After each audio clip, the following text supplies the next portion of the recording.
Sejam todos bem-vindos ao canal Doxa e Episteme. Hoje trazemos mais um episódio da série Filosofando em Casa, com o tema Desvendando a Oração, uma perspectiva inovadora com Spinoza. Baruch Spinoza, um filósofo holandês do século XVII, empreendeu uma tentativa de reconfigurar a religião, distanciando-a de elementos supersticiosos e de concepções de intervenção divina direta. Seu objetivo era transformá-la em uma disciplina mais impessoal, aproximando-a de uma abordagem científica, porém mantendo sua capacidade de proporcionar consolo e serenidade. Baruch, cujo nome significa abençoado em hebraico, nasceu em 1632 no bairro judaico de Amsterdã, um centro próspero de pensamento e comércio judaico.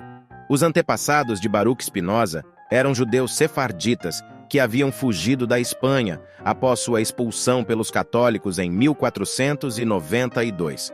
Desde sua infância, Baruch, uma criança estudiosa e altamente inteligente, recebeu uma educação judaica profundamente tradicional.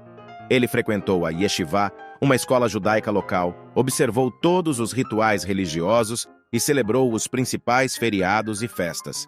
No entanto, ao longo do tempo, ele começou a se afastar da fé de seus ancestrais.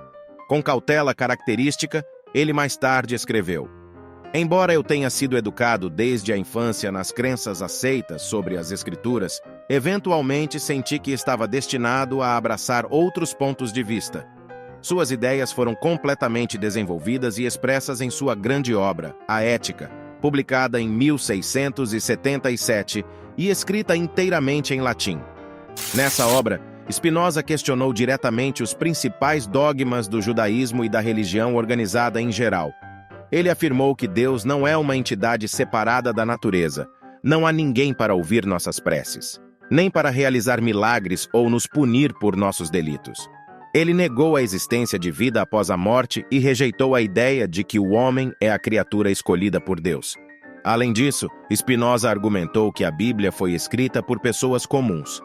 Para Spinoza, Deus não é um artesão, arquiteto, rei ou estrategista militar que exige que os crentes empunhem a espada sagrada. Deus não vê nem espera nada, não julga e nem mesmo recompensa os virtuosos com a vida após a morte.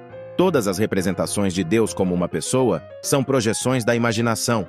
O calendário litúrgico tradicional, de acordo com Spinoza, é apenas uma coleção de absurdos e superstições. No entanto, é surpreendente que ele não se declarasse ateu, apesar de tudo. Ele insistia que ainda era um fervoroso defensor de Deus. No entanto, o conceito de Deus na obra de Spinoza é completamente diferente da imagem que assombra as páginas do Antigo Testamento. Para Spinoza, Deus é completamente impessoal e indistinguível daquilo que poderíamos chamar de natureza, existência ou alma do mundo. Deus é o universo e suas leis, a razão e a verdade. Deus é a força que dá vida a tudo o que é e pode ser. Ele é a causa de tudo, mas é uma causa eterna, não participando de mudanças. Deus transcende o tempo e não pode ser individualizado. Spinoza escreve: "Tudo o que existe está em Deus, e nada pode existir ou ser concebido sem Deus." Ao longo de sua obra, Spinoza estava ávido por criticar a ideia de oração. Na oração, o indivíduo apela a Deus para alterar o funcionamento do universo. No entanto, o filósofo argumenta que isso está completamente equivocado. A tarefa dos seres humanos é tentar compreender como e por que as coisas são como são, e então aceitá-las em vez de protestar contra o funcionamento da existência, enviando mensagens ao céu. Como Spinoza explica de forma contundente, aquele que ama a Deus não pode aspirar a que Deus o ame em troca. Em outras palavras, apenas o narcisismo ingênuo, embora talvez comovente, levaria alguém a acreditar em um Deus que criou as leis eternas da física e imaginasse que esse mesmo Deus se interessaria em distorcer as regras da existência para melhorar sua vida de alguma forma.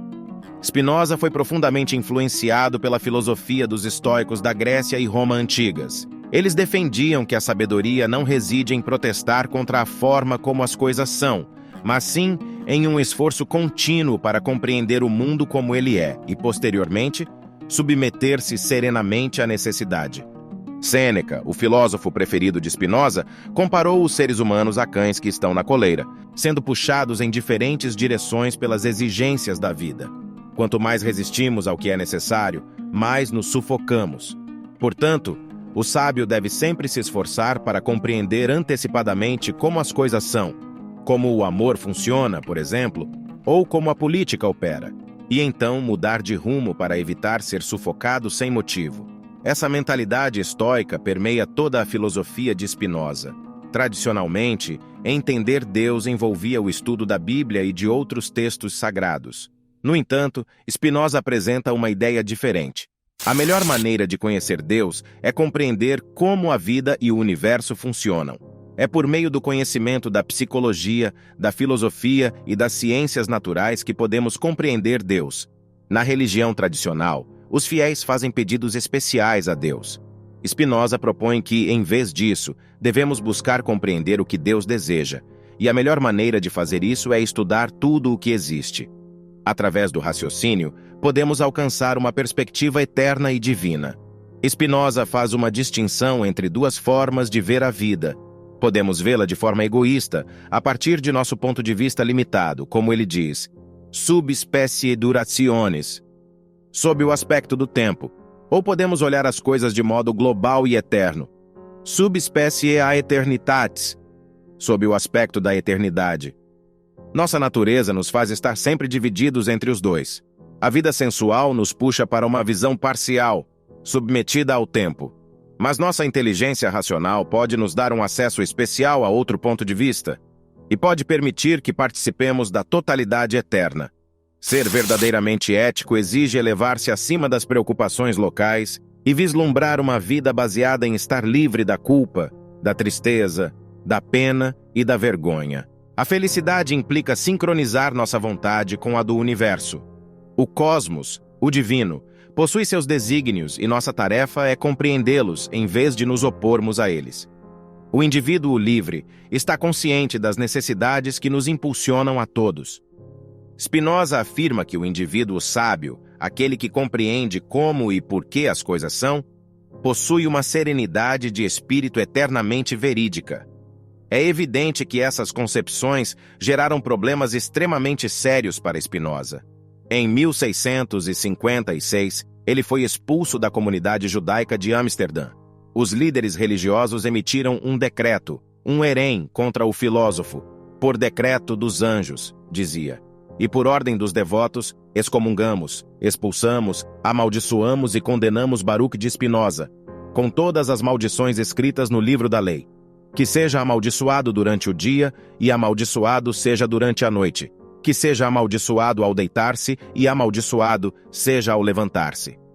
Spinoza foi obrigado a escapar de Amsterdã e acabou se estabelecendo em Haia, onde viveu uma vida tranquila e pacífica, trabalhando como polidor de lentes e tutor particular até sua morte em 1677. A obra de Spinoza foi praticamente negligenciada. No século XIX, Hegel mostrou interesse nela, assim como Wittgenstein e alguns estudiosos do século XX. No entanto, de forma geral, Spinoza nos alerta sobre as deficiências da filosofia. Ética é um dos livros mais belos já escritos. Ele proporciona uma visão tranquilizadora da vida, que restaura nossa perspectiva e substitui o Deus supersticioso por um panteísmo sábio e reconfortante. Ainda assim, a obra de Spinoza não conseguiu convencer mais do que alguns poucos a abandonar a religião tradicional e adotar um sistema de crenças sábio e racional. As razões são, de certa forma, simples e comuns. Spinoza, assim como muitos filósofos antes e depois dele, não conseguiu compreender que o que leva as pessoas à religião não é apenas a razão, mas, o que é ainda mais importante, as emoções, as crenças, o medo e a tradição. As pessoas se apegam às suas crenças porque apreciam os rituais, as refeições em conjunto, as tradições anuais, a bela arquitetura, a música e a linguagem sonora lida na sinagoga, na mesquita ou na igreja. A ética de Spinoza provavelmente contém muito mais sabedoria do que a Bíblia, mas, por não possuir a mesma estrutura de apoio, continua sendo uma obra marginal, estudada aqui e ali nas universidades ocidentais, enquanto a religião tradicional, que ele considerava ultrapassada na década de 1670, continua a prosperar e convencer. Se desejamos substituir as crenças tradicionais, devemos lembrar que a religião se vale de rituais, tradições, obras de arte e do desejo de pertencimento, coisas que Spinoza, apesar de sua grande sabedoria, negligenciou por conta própria em sua audaciosa tentativa de substituir a Bíblia. Por hoje é só. Muito obrigado a você que assistiu o vídeo até aqui. Caso tenha gostado, deixe um like, assine o canal e compartilhe com os amigos. Todo comentário é bem-vindo. Forte abraço e vitória sempre!